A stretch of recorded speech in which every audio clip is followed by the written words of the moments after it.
4월 3일 주일 예배에서 한지수 집사님이 간증을 읽는 중에 어느 순간 눈물이 흐르고 있었다. 그러다 갑자기 북받쳐 올랐다. 울음을 참을 수 없었다. 엉엉 꺼이꺼이 울음이 나는데 예배 중이라 다 쏟아낼 수 없었다. 울면서 왜 이렇게 엉엉 우는지 생각했다. 내 마음에 무엇이 건드려진 걸까? 울면서 울음을 참으면서 울고 있는 나를 느끼면서 나로 인해 신경 쓰일 주변을 느끼면서 생각했다. 내가 지금 왜 울고 있지? 처음에 그리스도에 남은 고난에 대한 생각이 떠올랐다. 간증을 기록하는 것이 옥고를 치는 것에 비해 무슨 고난이랄 수 있냐며 소중한 만남을 준비하기 위해 간증을 힘들여서 써야겠다는 말이 떠올랐다. 여기에 내 마음으로부터 동의가 되었던 것 같다. 내겐 글을 쓰는 행위 자체에서 오는 스트레스가 있다. 고등학교 때 국어 점수가 한 학년 전체 60명 중에 항상 거의 꼴등이었다. 내가 국어를 왜 못하는지, 어떻게 공부해야 하는지, 무엇을 공부해야 하는지 이해할 수 없었다. 그래서 대학 입학시험은 국어와 영어는 포기하고 수학과 과학 성적만으로 들어갔다. 대학에 와서 교양 숙제가 있을 때면 언제나 힘들었다. 한 달 전부터 숙제 제출하는 그날까지 괴로웠다. 숙제 점수도 별로 안 좋았다. 한참 경험이 쌓인 후에 어차피 스트레스만 받고 글도 안 써진다는 걸 알고 나선 숙제 제출하기 전날 쓰기로 했다. 대학원에서 과제 제안서, 보고서를 쓸 때도 그랬다. 언제나 보고서가 완성되기까지 심장이 쥐어짜이는 심정이었다. 박사학위를 마치고 나서 학교에 연구원으로 있는 동안 지도교수님이 그동안 연구한 걸 논문으로 정리해서 발표하라고 했었다. 약 6개월 정도 이 일만 하게 됐는데 논문이 써지질 않았다. 너무 스트레스를 받아서 나중엔 밤에 잠이 안 왔다. 이 기간 동안 확실히 깨달았는데 앞으로 학교로 가면 안 되겠구나 하는 거였다. 너무 힘들어하는 중에 지금 다니는 회사에서 입사를 권했을 때 이제 살았다 싶은 심정으로 회사에 왔다. 오래전부터 목사님께서 간증을 기록하고 나누자고 하셨을 때 나도 좋다고 생각했다. 다만 내가 쓸 거라고 생각은 별로 안 했다. 내가 글을 쓰는 걸 이토록 싫어하는데 이 스트레스를 감수하면서까지 글을 써야만 하나? 라고 생각했다. 그런데 감수해야 한다 라고 고백한 한 집사님 말이 동의가 되어버렸다. 이후로 눈물이 흘렀던 것 같다. 한 집사님의 간증은 내게 정말 감동이 되었다. 이런 귀한 분과 같은 교회에서 가족으로서 지낸다는 것이 너무 감사하다. 예전부터 우리 교회 식구들의 간증을 듣는 게 참 좋았다. 가끔 이전과 너무 비슷한 내용일 때도 있는데 이런 때는 솔직히 지루할 때도 있다. 그날 예배 시간 중에 한 집사님의 간증은 내 귀에 너무 잘 들어왔다. 듣는 문장들마다 내 마음으로 동의하며 듣게 되었던 것 같다. 그러다가 어느 순간 예배당 전체의 모습이 눈에 확 들어왔다. 하나님이 한 집사님을 통해서 교회 전체에게 말씀하시는구나 라는 느낌이 들었다. 하나님이 지금 이 자리에 함께 하시는구나 라는 임재가 느껴졌다. 그 상황에서 마음이 울컥했던 것 같다. 민구야, 너 이래도 안 할래? 라고 내게 말씀하시는 것 같았다. 그 다음부터는 우느라 울음을 참느라 정신이 없었다. 더 울었으면 어떤 걸 더 느낄 수 있었는지 모르겠다. 답답한 가슴이 시원하게 터질 것 같았는데 예배 중이라 참아야만 했다. 참느라 애썼는데 한편으로는 아쉬웠다. 나중에 주변 사람들이 말하길 내가 통곡을 했다고 하는데 부끄러움, 죄송함, 내 연약함에 대한 아픔 등들이 복잡하게 휘몰아쳤나 보다. 우리 세대로 살아오면서 갖게 되는 세뇌가 몇 가지 있다고 생각한다. 어릴 때 반공교육을 받을 때면 뚱뚱한 붉은 돼지가 등장하는데 북한의 공산당 무리들을 그렇게 표현했기 때문에 공산당은 무조건 나쁜 것이라는 인식이 박혀있다. 나중에야 결국 공산당 지도자들이 문제이고 공산주의나 사회주의는 하나님 없이 의를 이루고자 하는 사람들의 간절한 바람과 소망의 산물로 알게 되었다.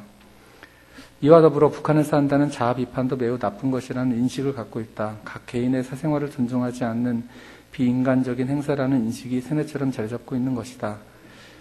간증을 기록하고 나누는 것이 자원함이 아니고 명령이 되면 그 순간부터 자아 비판스러운 색깔이 칠해진다는 느낌이 들었다. 그래서 왠지 자아 비판처럼 되면 안 되는데 라는 거부감이 생겼던 것 같다.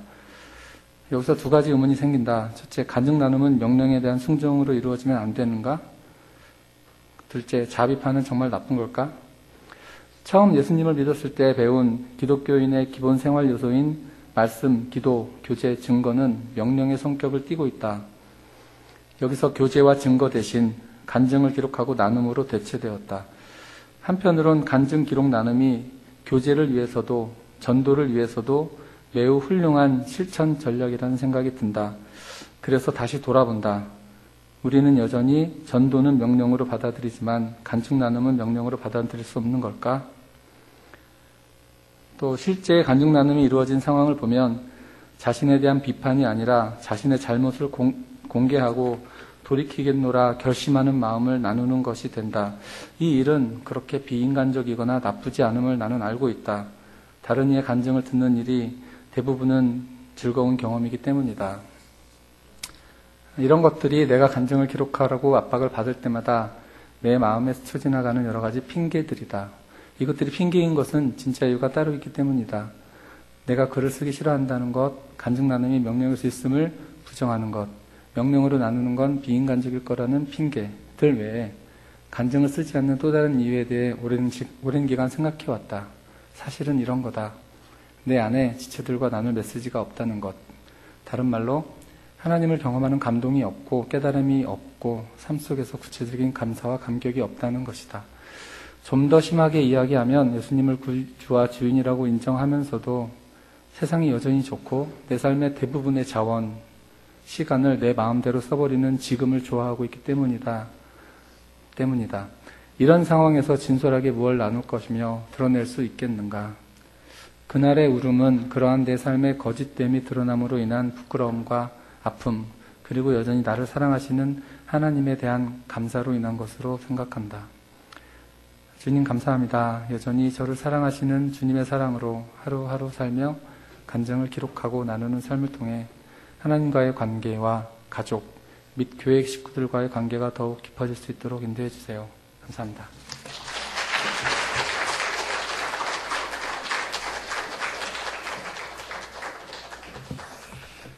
간증 잘 썼죠? 네, 잘 썼어요. 우리 목사님들 모임에서 이걸 읽었거든요. 그랬더니 간증으로 치면 이게 노벨상감이다. 네, 진짜 잘 썼어요. 짧은 글에 마음을 그대로 담아서 솔직함과 또 진실함이 이렇게 배어나오는 또 교훈도 있고 또 앞으로의 결단도 있고 얼마나 귀한 간증인지. 세계 그 3대 거짓말이 있어요. 노인들이 일찍 죽어야 되겠다. 또 장사하시는 분들이 밑지고 파는 겁니다. 또 처녀들이 시집가기 싫다고 하는 거. 근데 요새 그 세 번째는 또 거짓말이 아닐 수도 있어요. 솔로시더라. 그래서 세 번째를 제가 바꿨습니다. 간증 쓰는 게 어렵다. 이게 3대 거짓말이에요. 우리 한진두 집사님을 통해서나 강민구 집사님을 통해서 증명됐어요. 할렐루야. 3대 거짓말에 들어가지 않기를 바랍니다. 아멘. 네. 오늘 사명이라고 하는 제목으로 말씀을 나눕니다. 금강산도 식후경이다. 아무리 좋은 일이 있어도 그러나 더 우선적인 일이 있다. 그런 얘기죠. 아무리 급해도 해외여행 갈 때 여권은 챙겨야죠. 공수부대원이 아무리 급해도 낙하산은 챙기고 뛰어내려야죠. 그냥 뛰어내리면 큰일 납니다. 오늘 말씀에 정말 우리 인생의 가장 중요한 것, 그것은 생명이라고 얘기를 합니다. 생명이 참 중요하다. 일반적으로 이 생명이 너무 귀한데 이거를 소홀히 여겼을 때, 예를 들어서 구의역 그 스크린도 19살 된 청년 일하다가 사고로 죽었잖아요. 일주일이 넘는데도 사람들이 포스트잇 붙이면서 애도하는 그 이유는 이 시대가 너무나 돈과 또 일에 빠져서 생명을 경시하는 그런 것에 대한 안타까운 표현들을 하고 있는 겁니다. 우리의 직업보다도 그 어떤 것보다도 생명이 중요하죠. 그래서 다치면은 우리가 또 이렇게 직장을 쉬면서 치료받잖아요. 왜냐하면 몸이 중요하니까. 근데 오늘 말씀 보니까 이렇게 소중한 생명보다 더 귀한, 가장 귀중한 것이 있다. 그것이 바로 사명이다. 이렇게 말씀합니다. 사명이 생명보다 귀하다.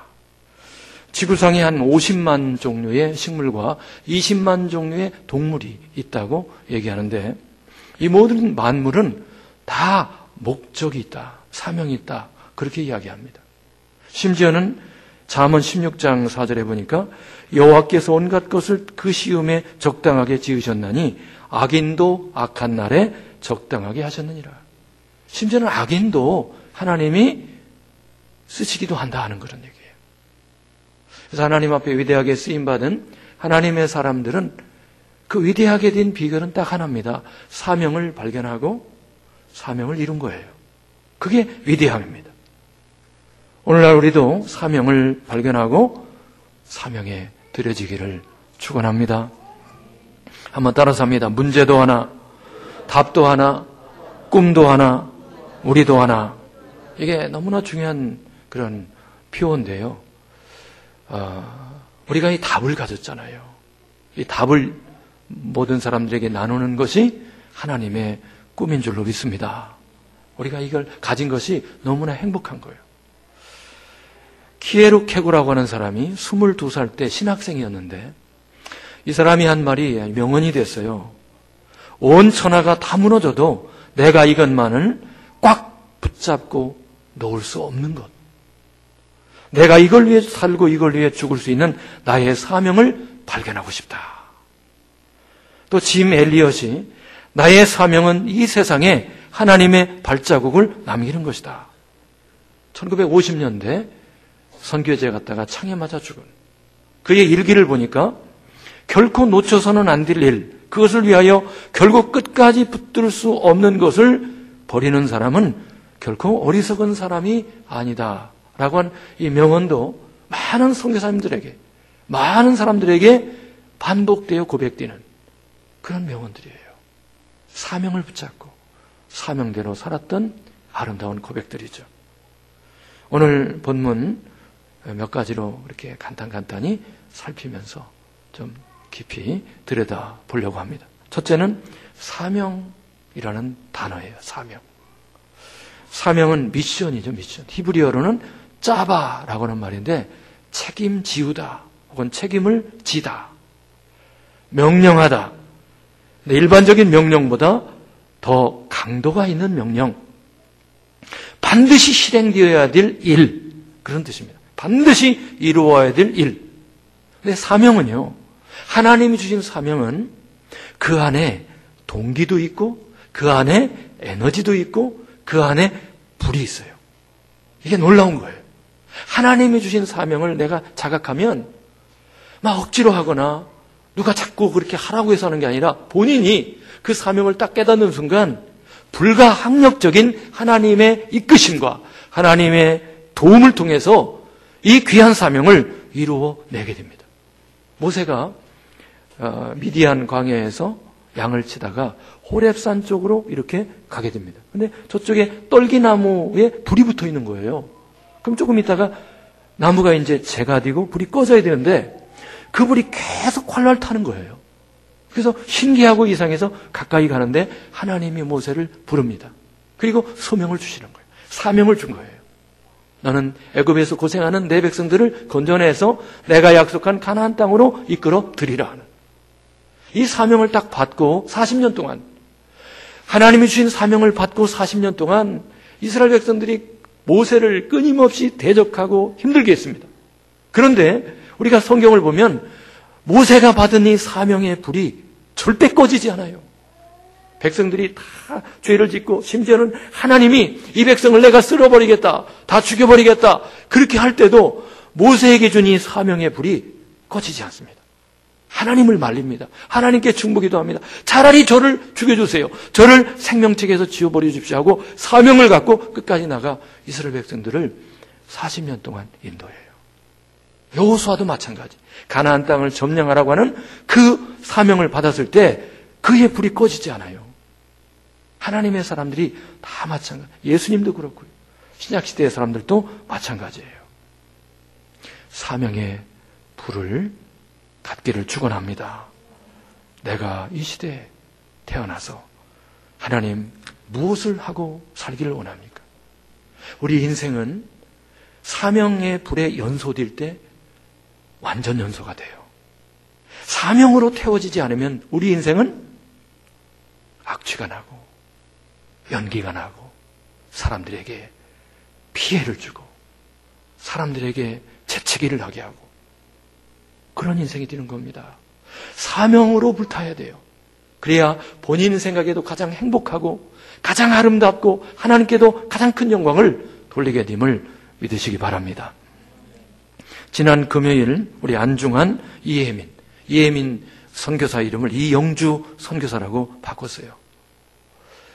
이 두 사람이 이제 세계선교훈련원에서 수료 예배를 드렸어요. 우리 교회에서 몇 사람이 갔습니다. 근데 그 예배에서 우리가 똑같이 느낀 것이 뭐예요? 감격이 있었잖아요. 다른 예배와는 달리 감동이 있어요. 눈물이 있고 뭔가 다른 그런 느낌이 확실하게 있었습니다. 구별되는. 다른 예배와 프로그램이 똑같아요. 어쩌면 더 짧을 수도 있어요. 그런데 왜 그 예배 가운데 감격이 부어졌을까? 하나님께서 주신 사명에 초점이 맞는 예배이기 때문에 그래요.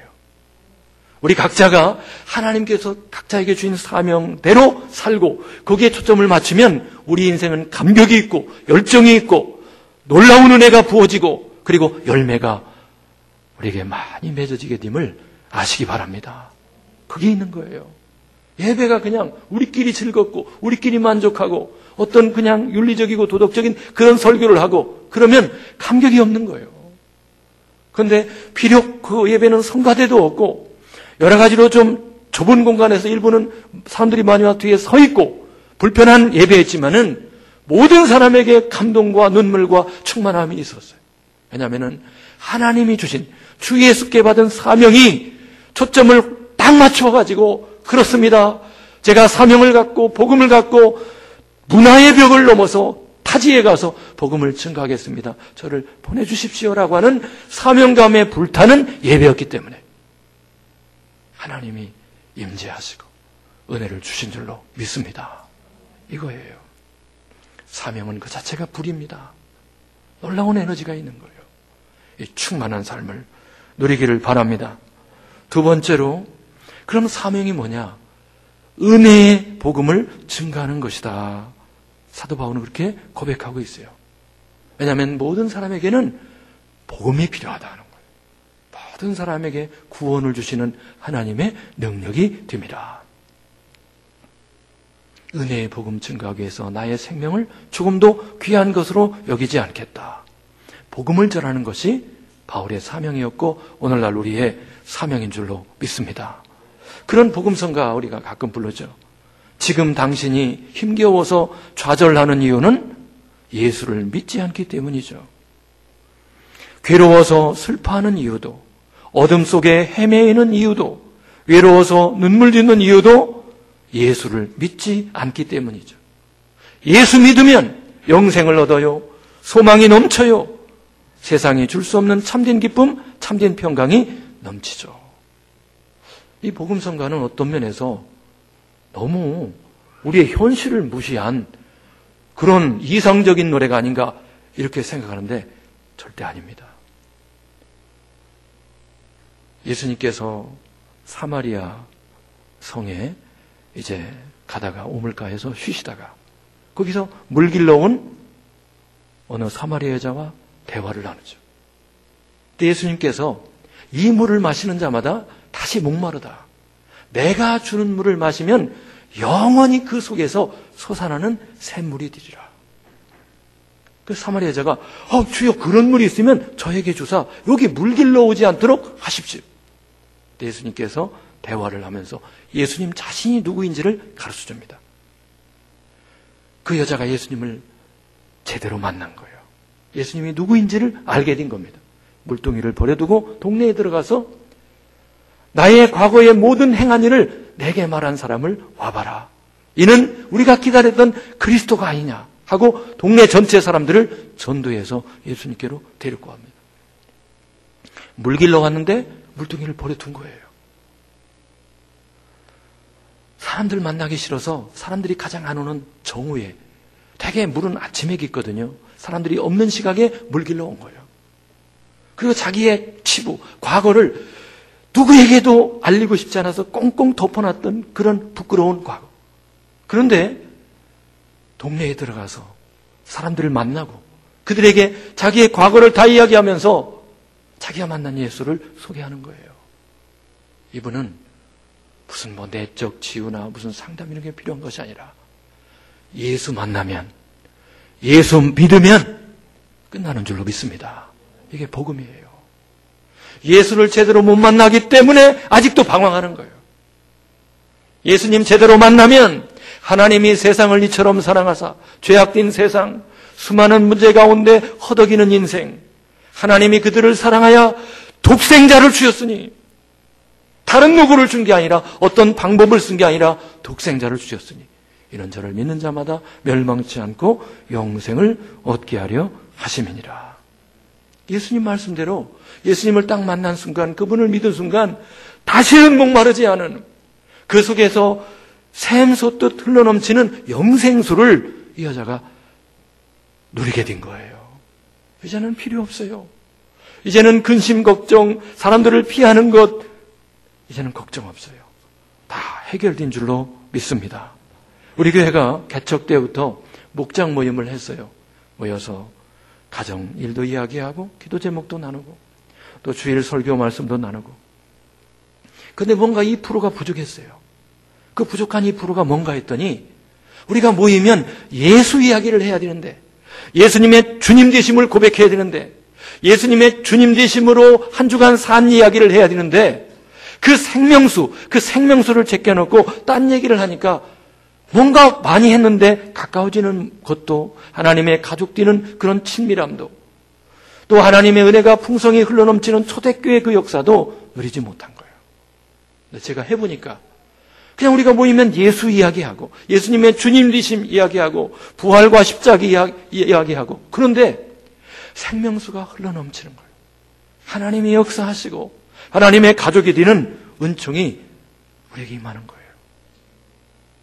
예수님은 진도가 아닙니다. 진도 나가는 게 아니에요.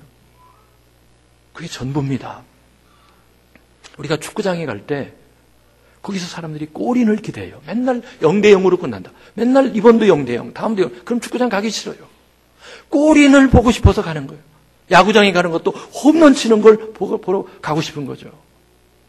지난 경기에 홈런이 한 10개 터졌다. 아유, 질려. 홈런. 이번 경기는 홈런 없으면 좋겠어. 맨날 보는데 뭐. 그럽니까? 우리가 모일 때 예수, 그분의 부활하심과 나의 주인 되심, 이것이 고백되어지고 그렇게 살았던 삶을 나눌 때 그게 마치 홈런을 보는 것과 같고 골인을 보는 것보다 훨씬 더 큰 감격과 은혜가 넘치게 됨을 믿습니다. 복음이 나누어져. 구멍난 복음을 기워라 했는데 오늘 21절을 보자고요. 21절, 사도행전 20장 21절. 바울이 도대체 다니면서 뭘 전했는가? 같이 읽어보자고요. 시작. 유대인과 헬라인들에게 하나님께 대한 회개와 우리 주 예수 그리스도에 대한, 이걸 증거한 거예요. 유대인이나 헬라인이나 그동안 바울이 만나서 한 일은 회개와 믿음을 증거했다 하는 겁니다. 하나님 앞에 회개. 무슨 죄를 회개했는가? 십자가에서 그 죄가 드러난 거예요. 인간의 죄가 드러났어요. 고발됐어요. 예수님을 빌라도가 사실 안 죽이려고 그랬어요. 채찍질만 하고 그냥 살리려고 했어요. 그런데 백성들과 대제사장 모든 사람들이 없애버려라, 없애버려라, 십자가에 못 박아 버려라, 그렇게 주장한 거예요. 왜 그랬을까? 그렇게 솔직히 큰 죄를 진 게 없는데 왜 그렇게 십자가에 못 박아 죽이는 데까지 가게 만들었는가? 마음속에 내가 주인 되고 내가 하나님 된 선악과 중독에 걸려있는 사람들이 다른 하나님이 있다고 하니까 그 하나님을 없애버리고 싶은 거예요. 이게 죄입니다. 모든 사람이 죄들을 범한 게 아니고 죄를 단수입니다. 죄를 범하였음에 마귀가 지은 죄와 똑같은 죄를 인간에게 짓게 한 거예요. 내가 하나님 되고 내가 주인 된.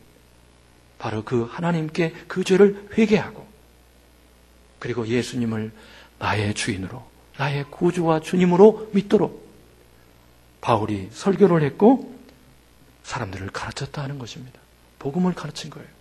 그랬더니 사람들이 다 변화되고, 이게 주어지면요, 이 은혜가 주어지면 모든 삶이 바뀌어요.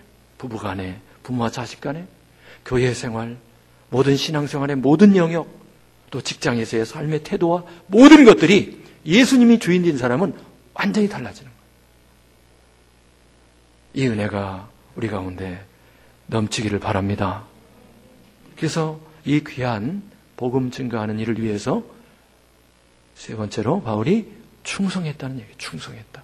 다시 우리 24절을 같이 읽겠습니다. 시작. 내가 달려갈 길과 주 예수께 받은 사명,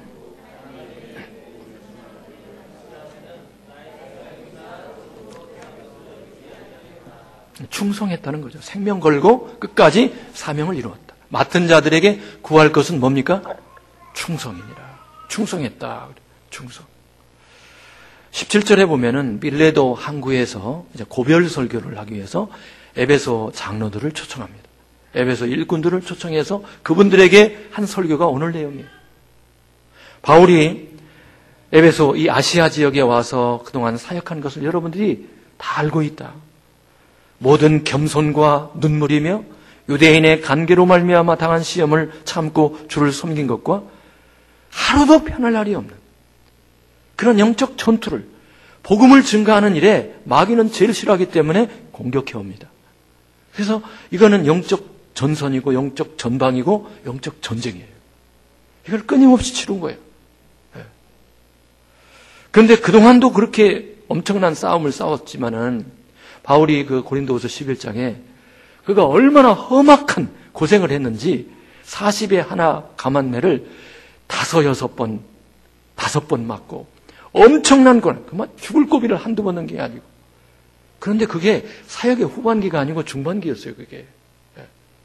그 어마어마한 고난을 그동안 당했는데 22절, 23절에 보면 또다시 예루살렘으로 가는데 거기는 결박과 환난이 기다리고 있다는 거예요.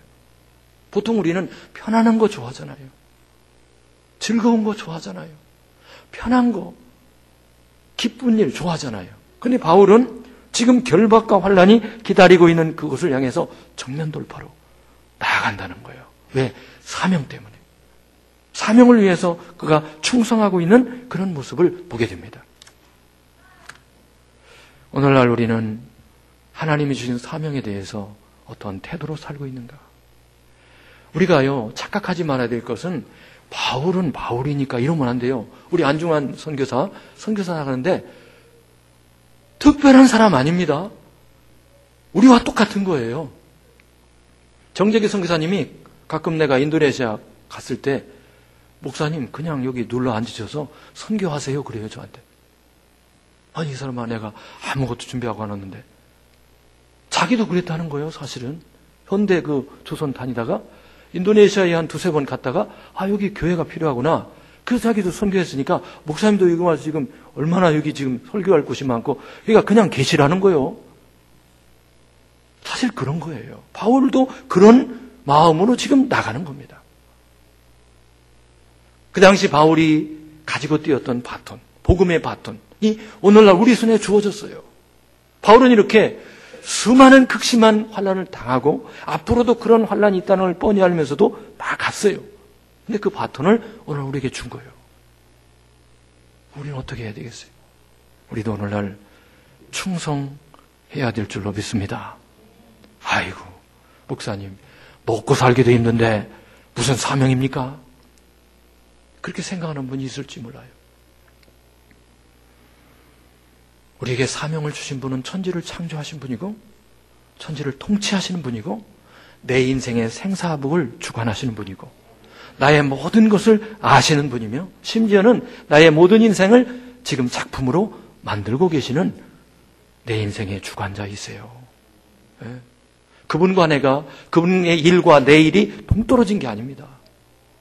먼저 그의 나라와 의를 구할 때 하나님은 이 모든 것을 더하여 주시는 거예요. 그래서 많은 선교사님들이 디모데후서 4장 말씀을 자기의 말씀으로 붙잡잖아요.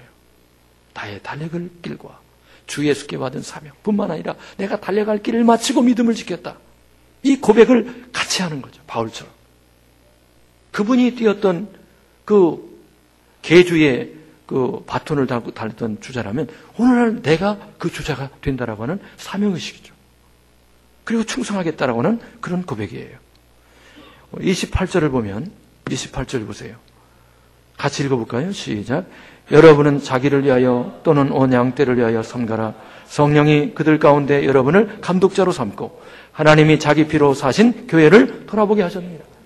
바울만 지금 이렇게 그 예루살렘으로 선교지로 가는 게 아니라 에베소 교회 일꾼들도 여러분들도 교회를 치게 했고 양들을 돌보게 했으니 맡은 작은 교회를 충성스럽게 섬겨라. 그런 얘기입니다.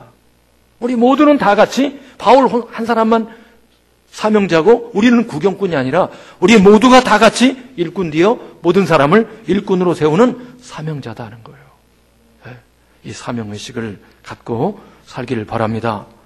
우리가 너무나 감사하게도 이 시대에 복음과 기도와 간증을 붙잡고 나아가면 초대교회를 이루고 모든 사람들에게 답을 줄 수 있는 이 놀라운 간단한 바톤처럼 간단하게 잡고 뛸 수 있는 사명을 주셨어요.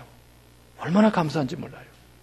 요거 이루면 온 인류를 살리는 일이 돼요. 이제 조금 더 가면 여러분들 입에서 나올 거예요.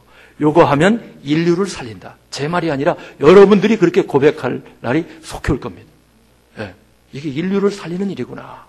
인류에게 줄 수 있는 답이구나. 이걸 딱 알게 될 거예요. 절대 과장이 아닙니다. 우리가 이 세 가지를 실천하 나아가면은 마치 트랙터가 쫙 가면은 이 평탄 작업이 되듯이 하나님의 역사가 이 세 가지를 하는 작은 교회를 통해서 놀라운 열매를 맺고 영향력을 끼치게 될 거예요. 저는 세월호 사건이 아직도 해결되지 않았잖아요.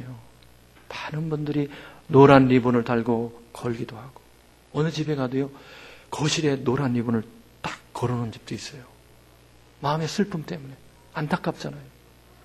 많은 사람이 죽었다는 것 그것도 있지만은 아직 피어보지 못한 아직 피지 못한 어린 학생들이 죽은 그게 너무나 안타까운 거죠. 또 19살 된 그 스크린도 고치다가 그 순직한 그분을 위해서 많은 분들이 글을 써서 포스트잇을 계속 붙이잖아요. 통곡의 벽이라고 하더라고요. 안타깝죠. 그분도 아직 피어보지 못했는데. 근데 저는 천국에 노란 리본이 굉장히 달릴 것이고 포스트잇이 오늘도 계속 붙여질 거라고 생각해요. 하나님이 삼위일체 하나님이 그분들의 행복을 주시기 위해서 인간을 창조했고 인간들이 그걸 누리기를 원해서 예수님이 이 땅에 오셔서 12제자를 같이 공동체로 삼으시고 그래서 그걸 주기 위해서 그걸 누리도록 하기 위해서 그렇게 했었건만 아직도 이 귀한 공동체의 축복을 누리지 못하고 신앙생활하다가 세상을 끝내는 사람들 어쩌면 꽃다운 나이에 세월호에 묻혀간 사람보다 더 안타까운 사람들이에요. 하나님이 주신 사명을 이루지 못하고 끝나는 사람들 너무 안타까운 거예요. 너무. 우리에게 주신 복음과 기도와 간증 복음으로 말미암아 예수님을 주님으로 섬기고 하루에 1-2시간 혹은 1시간 기도하는 사람들 기도의 놀라운 축복을 누리는 거죠. 간증을 기록하여 진실한 교제, 진실한 만남, 아름다운 공동체를 세워가는 사람들 어렵지도 않아요. 이 세 가지를 하면은 우리가 천국을 누리는 거예요. 하나님의 나라가 이곳에 임하기를 원하는 것이 주기도문 아닙니까? 하나님의 나라를 누리라는 거예요. 우리에게. 하나님의 나라가 저들에게 임하기 내가 누려야 돼. 내가. 그리고 이 하나님의 나라가 내가 누리는 작은 교회를 통해서 흘러가기를 원하시는 거예요. 이걸 우리가 아직 누리지 못한다면 마치 세월호에 그냥 수장된 그 학생들과 다를 바가 없는 거예요. 우리 교회가 하나님이 주신 이 최고의 행복, 하나님의 나라를 마음껏 누리는 복된 교회가 되기를 축원합니다. 우리 같이 기도할 때 하나님 초대교회 성도들이 누렸던 이 작은 천국을 다 같이 누리게 하여 주옵소서. 기도하겠습니다.